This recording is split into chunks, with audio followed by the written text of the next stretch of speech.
Morning, everybody. We'll start the meeting here in a few minutes. We have to sign some orders here, so we'll get going here pretty soon.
Oh, Albert, there you go.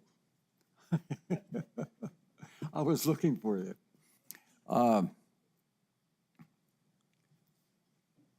Ready? Okay. Good morning, everybody. Welcome to today's meeting of June 13. And if your cell phones, please put them on silent or turn them off. Thank you. Okay, item number 1, roll call of officers.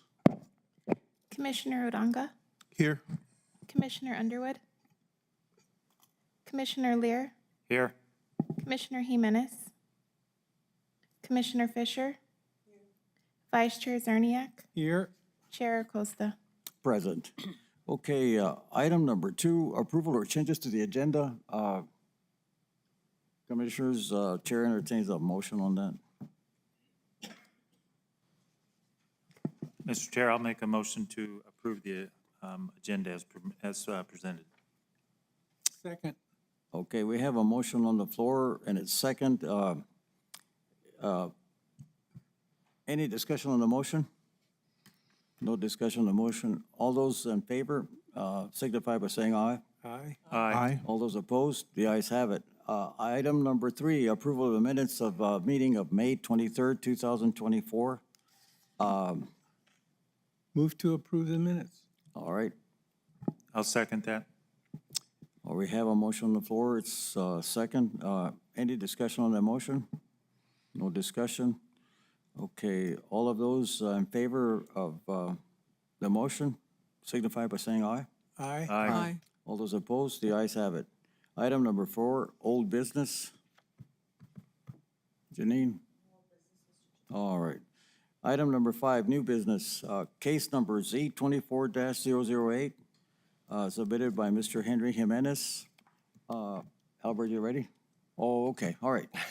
Different Albert. Good morning. Please state your name and address for the Change of the record. baton, right? Okay. Here we go.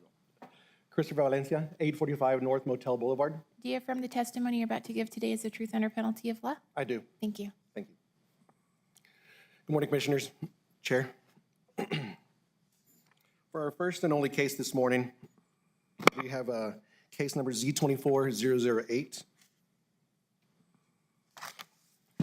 The owner applicant is Mr. Henry Jimenez, located at 107, 109, 1009, 1011, 1012, and 1021 Wiley Avenue in Las Cruces. The zone is D1, it's a low-density residential, and he's requesting to remove 2 mobile homes and replace them with a site-built duplex home. Here's the location of the property, right in front of Wiley Avenue, connected to Marigold as well as to Thorpe Road. This is Leesburg Canal, not to be confused with the road. Right here. Looking at the land use as well, Doña Road right here. The parcel there with Wiley Avenue, Marigold, and Thorpe. The subject property is 3 acres. It's located in a D1 zone. Per the county assessor's office, we did find 3 permits from the early 90s that were pulled for 3 out of the 6 mobile homes. The other 3, we didn't find those permits, but they were grandfathered in. There was a barn in 2016 that was built, and the access is off of Wiley Avenue, which is a county-maintained 50-foot right-of-way. Here is the property right in the middle. Just wanted to show previous cases that were approved previously, which is a zone change, also a casita here and a home occupation. So there's a lot of activity in that neighborhood. You can also see that it's kind of sort of transitioning, as well as the 6 mobile homes throughout time that we've seen on the property. Zoomed back all the way to 94. There's the 4 here in the back and then the 2 in the front back in 94. In 2003, 2004, and also in 2024. So there's always been 6 mobile homes on this property. Here's a close-up of the parcel, the 4 mobile homes here to the rear. I'll also show you this road. This is the driveway going to the back, which he's calling Marigold Street, and the 2 mobile homes in the front. Here's the zoning map. The neighborhood is a D1 surrounded by D1L. And then across the street, there is a mobile home park and a construction yard in the DM zone, which is a mobile home park. His parcel is right across the road of Wiley Avenue. The applicant is requesting a zone change on a 3-acre parcel at a D1 zone to a D3 in order to remove 2 old mobile homes and replace them with a modern-built duplex site-built home in the same location. This is Wiley Avenue. I had to turn it so the plat could fit, the survey could fit, and here's Marigold coming in. The most southern part mobile homes will be removed and replaced with a site-built duplex right there. There were 19 letters of notifications were mailed to the area on May 17th. It was also posted in the News Sun on May 22nd. The notification signs were posted in a timely manner. There were no letters of opposition and no letters of support for this zone change. Here are his notification signs on both sides of the property, showing you 1007, 09, 1011, 1013 to the rear, and then to their side, the other notification sign. The area of notification, and some pictures of the subject parcel. This is the driveway going to the rear of the property, on the east side of the property line. The west side of the property line, he has plantings, and then you can see the neighbor's property. So you can see the mobile homes are focused in the middle and to the rear of the property. Looking down Marigold at the property driveway to the far left, the property is behind us, and we're looking up Marigold Street toward Thorpe Road. And here we're on Wiley Avenue at the end of the road, and there's Leesburg Canal. It's a dead-end road. Between the canal and him, there's another property. So there's one other property between him and the canal. And then you could actually see the width of the road, the 50-foot right-of-way. His property is to the left of the picture. Very clean neighborhood. Across the road, across the street from him is the mobile home park next to a construction yard. We're looking at the staff analysis, the duties and plannings of the zoning commission, the general requirements for the zone changes, and the decisional criteria. The applicant is proposing a duplex consisting of 2 units that will replace 2 of the oldest mobile home structures. There's going to be no change in population, nor no impact to demographics. No major impacts to traffic flows. Wiley Avenue and Marigold Street are both county-maintained roads. The applicant states that the zone change is being requested to improve the quality of life of the citizens residing in and around the parcel of land by replacing the oldest mobile homes with a site-built contemporary residential building. The zone change will allow the applicant to upgrade the existing housing for mobile homes to a site-built structure. The property in question has had 6 mobile homes as specified earlier, as early as '94. The previous cases next door on Wiley Avenue have shown an approved SUP, accessory dwelling, and a zone change from an ER2M to an ER4M to a more denser designation.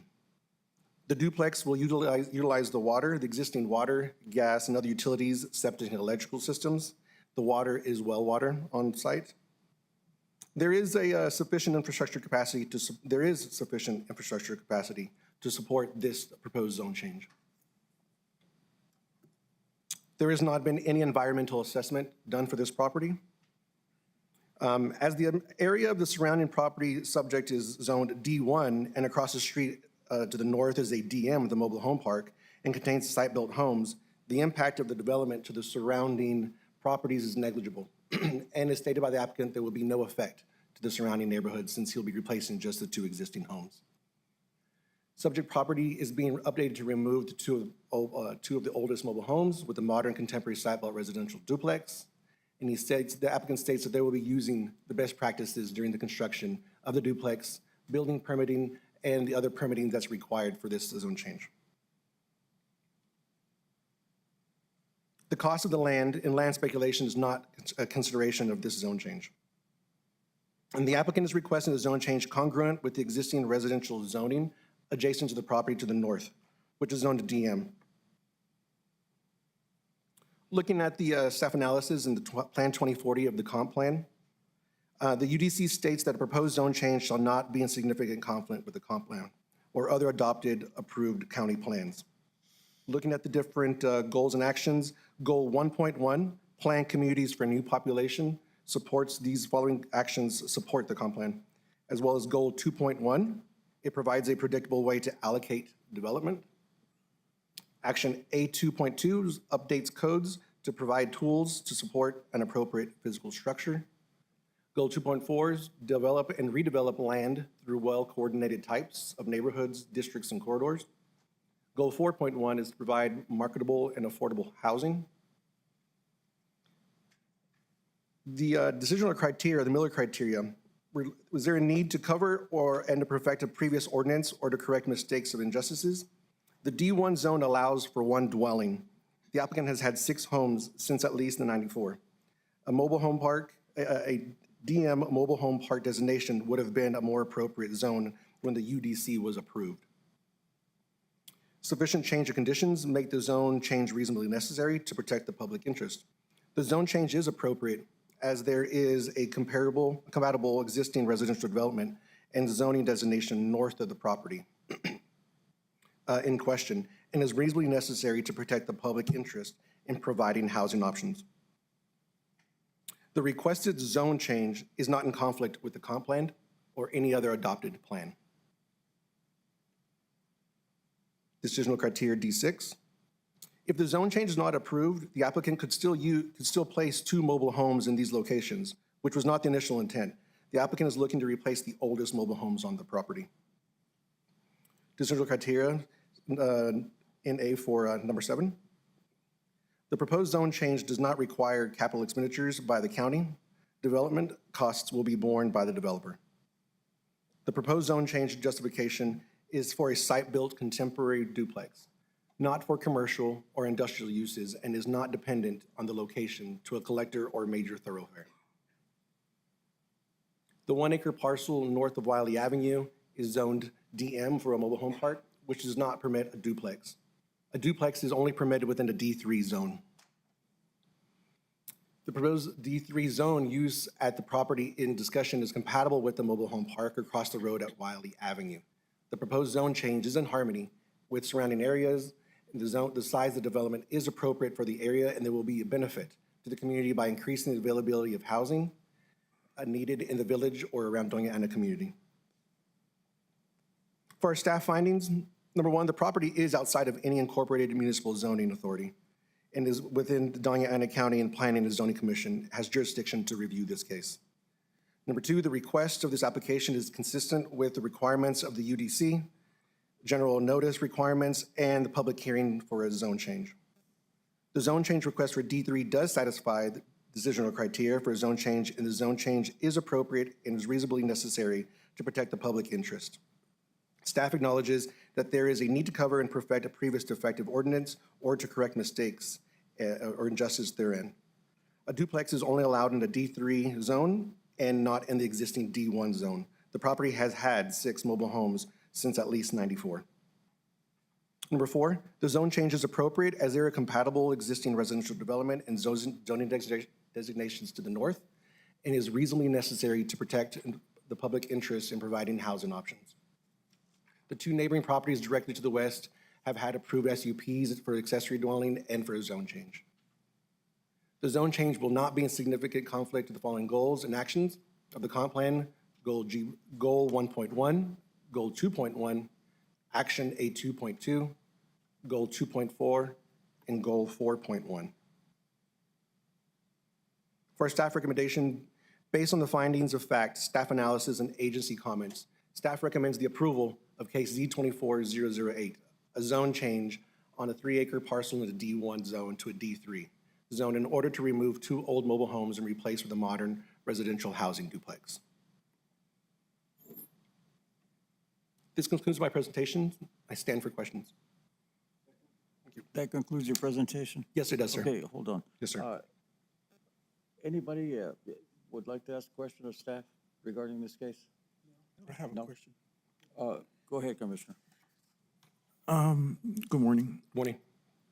Just was going to ask, as far as the septic tank, you know, it looks there since there's been properties there since 1994.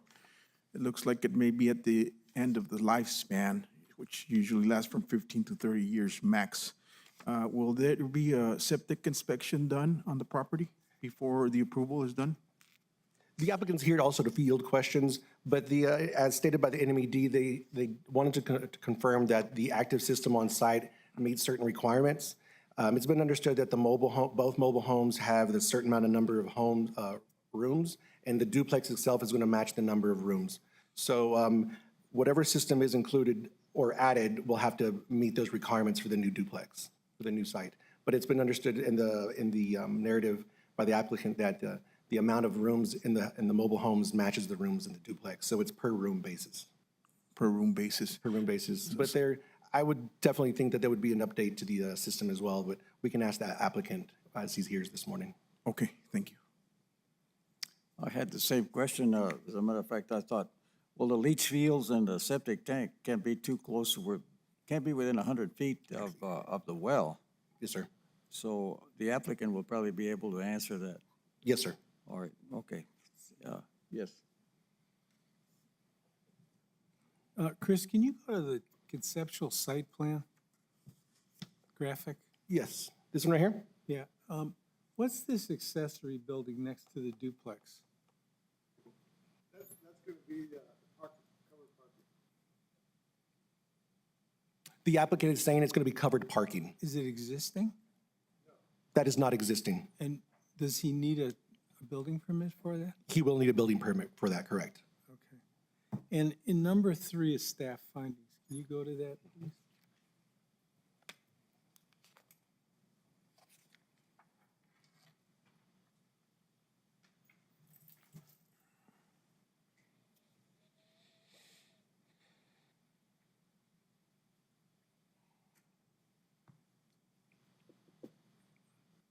D3 decisional criteria, stability of the land and zoning is desirable, therefore the applicant shall provide a sound justification. No, go down. Go to your findings. Your findings. Oh, I apologize. There. Number 3 says, staff acknowledges that there is a need to cover and perfect the previous defective ordinance or to correct mistakes or injustices therein. What are you saying there? That's not you're not showing a finding, you're reading what the decisional criteria is. So the property was zoned, I'm going to go back to the zoning map, has always had the amount of mobile homes that it has today. The ETZ, from 2016, when the ETZ was moving to the UDC, it was given the designation D1. We felt that it could have received the DM designation at that time because of the amount of mobile homes that have been on the property. I think that the mobile home park designation, they never went through with it, but he's had the minimum to have a mobile home park. He just never went through that permitting to receive a mobile home designation. So that's I wouldn't call it a mistake, but at that time, it could have been given a DM designation. So does a DM allow for a duplex? Chair, No, it does not. so that's one of the, Albert Casillas for the record. Albert, do you need to be sworn in? Oh, I probably do. Yes. Good morning. Morning. Please state your name and address for the record. 845 North Motel Boulevard. Do you affirm the testimony you're about to give today is the truth under penalty of law? I do. Thank you. That's one of the items that we struggled with, the first time Mr. Jimenez came in here. We're kind of caught in the middle because the DM zone does not allow for a duplex. The D3 zone does not allow for single-wide mobile homes. So looking at the facts and what has been there historically, we kind of went the route of, look, the single-wide mobile homes are already grandfathered in. If we give them a D3 zoning designation, those single-wide mobile homes are still going to be grandfathered in, but at least we're going to allow the applicant the ability to improve the property by removing 2 single-wide mobile homes and actually building a type of structure on site. With all the other land use categories that were available, there was really nothing in there that would have allowed for those mix of uses by right. So we felt that the D3 zone was probably the best choice, which would allow him to build the duplex and still keep the rest of the single-wide mobile homes there at, being grandfathered in. And in the future, if he decided to remove, one of those single-wide mobile homes and build a site-built structure, he would be allowed to do that.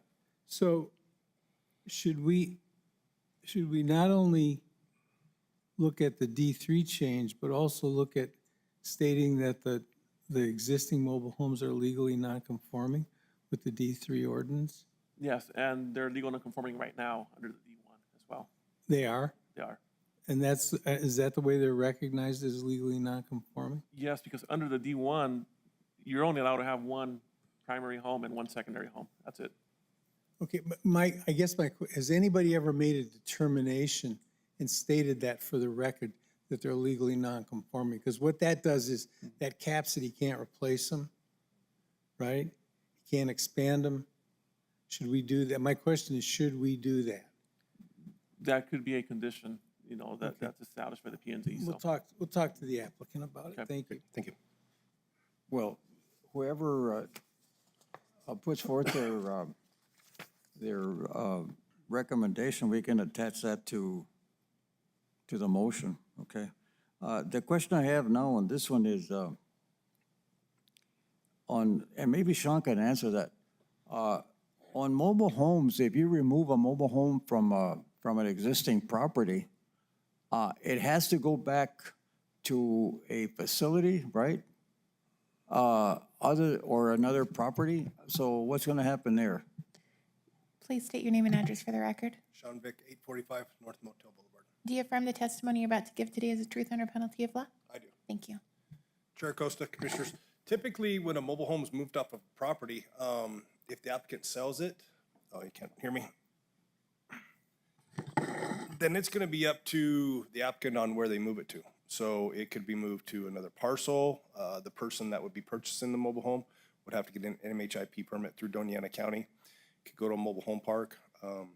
They could scrap it if it's very, very old. They could go to DMV and have the title decommissioned for the mobile home. So there's a lot of options they do have.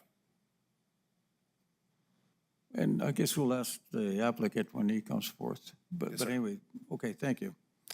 All right, any further questions of staff, commissioners? I have a question.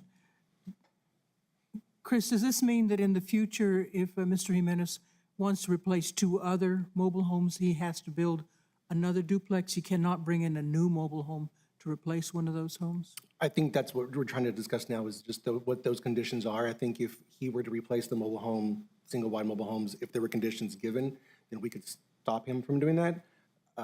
We would have to sort of understand what comes from this hearing. Chair, Commissioner Fisher, currently as it is right now, if the property owner wanted to remove a mobile home, they can only replace it with something that's going to be about the same square footage. They can't make it bigger. Depending on the kind of conditions that are issued, through the zone change, I don't know if there's going to be a conditional size limitation or just the number of dwellings. But in this case, because the duplex was going to exceed, the square footage of, whatever he's replacing, that was one of the other reasons for going through the zone change request. One being that they were going to be exceeding total square footage of existing buildings, and two, a duplex is not allowed under the DM zone or the D1L zone. Okay, so if I understand you correctly, the other two mobile homes are grandfathered in, and therefore if he needed to replace one of those, he could, as long as it was consistent with the same size and requirements. That's correct. I mean, right now, if all Mr. Jimenez was doing was just replacing a mobile home, we wouldn't be here, as long as he was replacing it with something that was similar in size. But because he's, basically improving the property by removing two mobile homes and doing a site-built duplex, that's why, the zone change got triggered. Thank you. Okay, we're going to. Like to speak to the applicant as well? Questions? Would the commissioners like to speak to the applicant? All right. Okay, thank you. Thank you.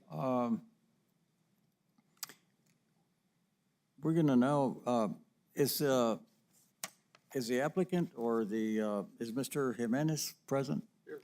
Okay, And anybody out in the gallery, if you have anything to say regarding for or against this case, have you signed in with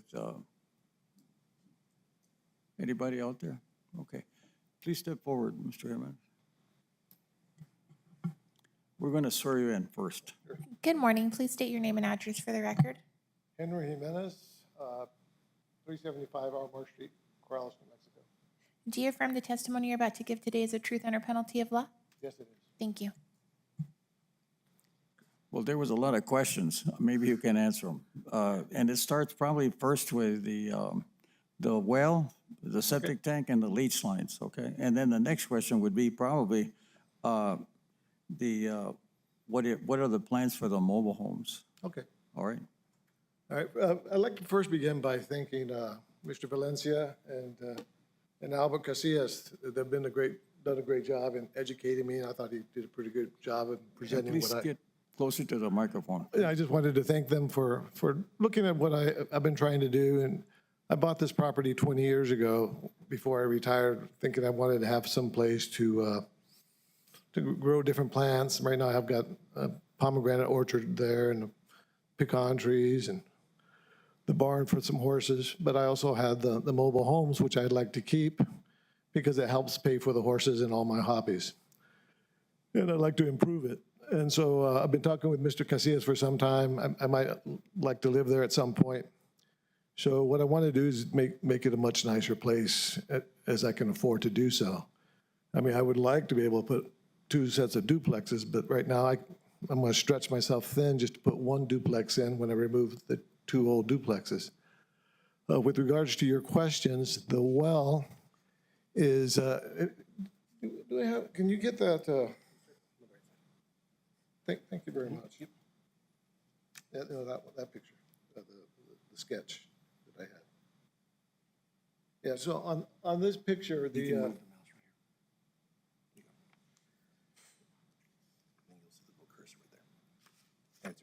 all right. So I apologize. I'm a dinosaur, so it's been a while since I played with computers. Okay, so the well is next to, actually it's way over here with my cursor, where the cursor is. I've actually got put a pump house over the well right now, and it's not in that photograph, but right where the cursor is where the well is, which is well over 100 feet from even the residence over here, which eventually will probably be my residence. This is my shop. This is these 2 mobile homes, the double wide, and the other one is, at some point in the future, my dream would be to build a big house here and have 2 duplexes, 1 here and another there. But like I say, right now, my finances won't permit that. So I'm going to do what I can right now and start, if I may, with a duplex. And like I said, the well is over here, so it's quite a ways from the leach fields that you're concerned about. The leach fields were and are licensed to be there. That was one of the things I checked on when I first bought the property 20 years ago, and they were in good shape. I've kept them pretty well maintained. I have them cleaned regularly.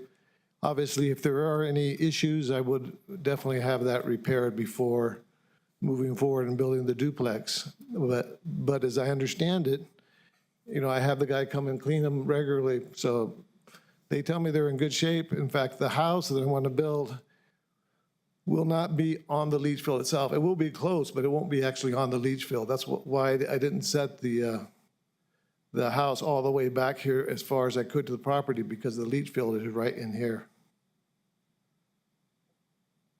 And where is the septic tank actually?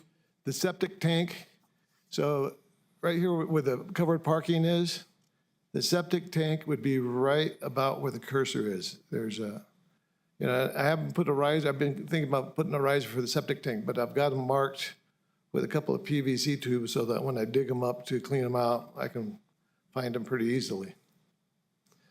And then there's another septic tank right here with another leach field that runs this way. And the 3rd septic tank would be right about here with a leach field that runs over here. And like I said, all 3 septic tanks were licensed and certified when they were put in.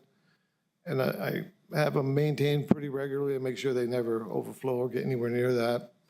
And every time they've gone in there, they've told me that they're fine, so I don't think there's any issues, but if there is, obviously with this one, I would definitely upgrade it. Sure, thank you for that. And so when you bought the property in 94 No, in 2004. or 2004, were all the 6 mobile homes already on the They property? were all there, and it was grandfathered in. I was told that I could keep them when I bought them.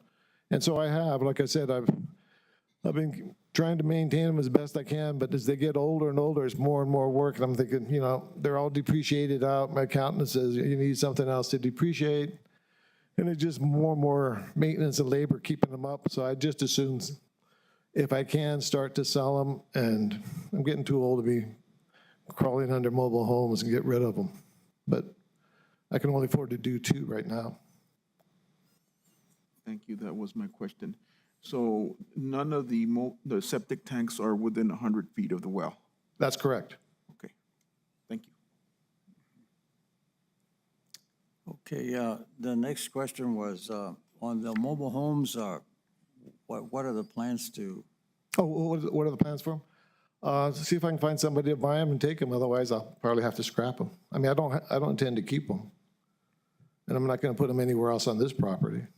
okay. All right. Any questions of Mr. Jimenez? Staff? Commissioners? No? Thank you very much. Thank you. Thank you very much. All right.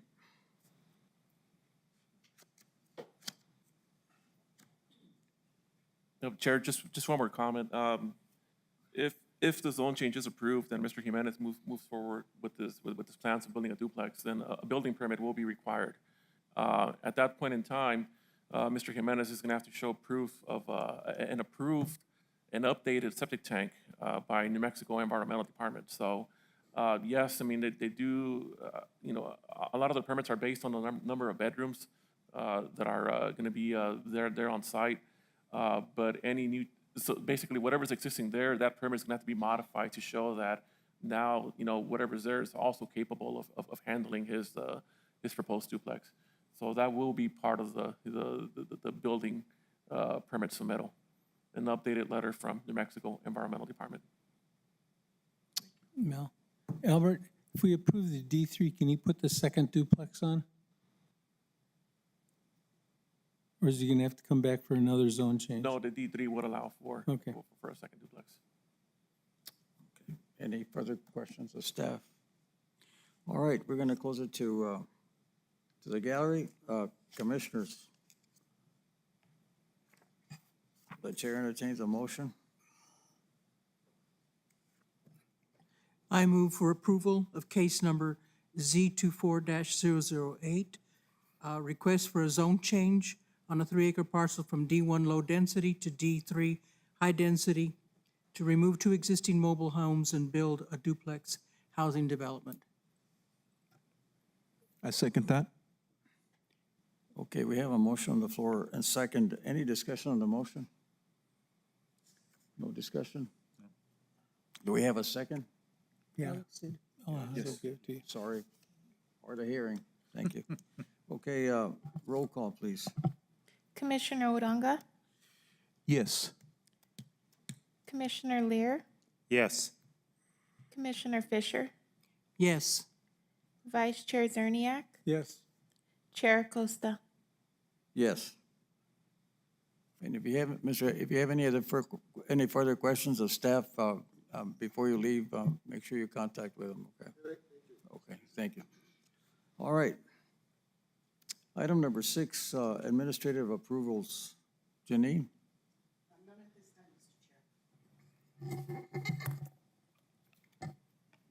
None, all right. Staff input. Chair, I just want to, on Tuesday, I'm just going to give you an update on one of the cases that you guys heard. The BOCC heard an appeal to a zone change that we heard probably about 2 months ago. This was for the Coronado fencing up here on Picacho. It was right next to the KOA. The applicant had basically fenced in a piece of his property and was running a fencing company out of there. So he had come in here for a zone change. Well, that item went before the Board of County Commissioners, and it did get approved. So the appeal was approved, therefore the zone change was approved on a 3-2 vote. Some of the reasonings that they gave for approving that appeal was that Picacho kind of served as a commercial corridor, and then they were citing economic development as well. So I just wanted to give you an update on that case. And that's all I have for staff input. Okay. All right. Commission input. Well, I have several issues that I think that maybe somewhere along the way we should address these issues. One of them is water use. And I would like to ask, maybe have a work session regarding how is it that we're going to be able to address consumption of water, quality of water, with maybe the Water Resource Institute? Or Janine, I remember way back we attended virtually those seminars, and they were very informative. And I'd like to see if we could have a work session with that, and have some of the hydrologists or experts come and give us information regarding this issue.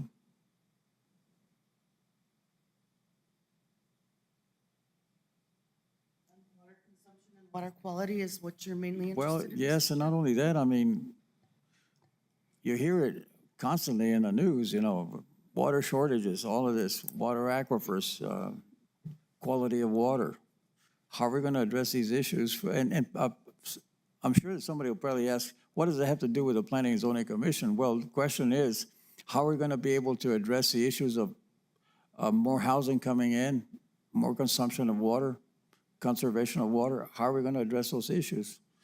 And Dr. Zerniak and I have discussed that. How much is your property worth without any water, or limited amount of water? And maybe the Department of Agriculture could come and help us with that too as well. And put it out for public notice that we're going to have this work session. But I think it's imperative that we address these issues before things get out of hand. Okay. All right. Item number 9, adjournment. Okay. All those in favor? Aye. Okay. Thank you so much. And just before you leave, Eileen, did we get all the signatures?